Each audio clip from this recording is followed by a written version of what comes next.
സ്വാതന്ത്ര്യദിനം 10 വരി പ്രസംഗം. ഇന്ത്യ എല്ലാ വർഷവും ആഗസ്റ്റ് 15-ന് സ്വാതന്ത്ര്യദിനം ആഘോഷിക്കുന്നു. 2026-ൽ നാം ഇന്ത്യയുടെ 80ാമത് സ്വാതന്ത്ര്യദിനം ആഘോഷിക്കുന്നു.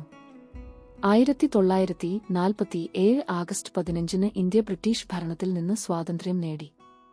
നമ്മുടെ സ്വാതന്ത്ര്യസമര സേനാനികളുടെ ത്യാഗങ്ങളെ നാം അഭിമാനത്തോടെ ഓർക്കുന്നു.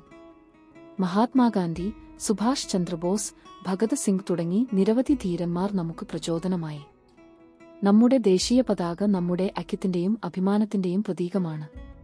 സ്വാതന്ത്ര്യം നമുക്ക് സ്വാതന്ത്ര്യത്തോടെയും അന്തസ്സോടെയും ജീവിക്കാനുള്ള അവകാശം നൽകി. നാം ഭരണഘടനയെ ബഹുമാനിക്കുകയും നമ്മുടെ കടമകൾ ഉത്തരവാദിത്തത്തോടെ നിർവഹിക്കുകയും വേണം. രാജ്യത്തിന്റെ പുരോഗതിക്കായി ഓരോ പൗരനും തന്റെ പങ്ക് വഹിക്കണം. നമ്മുടെ രാജ്യത്തിന്റെ ഐക്യവും സമാധാനവും അഖണ്ഡതയും എപ്പോഴും സംരക്ഷിക്കാം. ഇന്ത്യയെ കൂടുതൽ ശക്തവും സമ്പന്നവും പുരോഗമനപരവുമായ രാഷ്ട്രമാക്കി മാറ്റാം. ജയ് ഹിന്ദ്.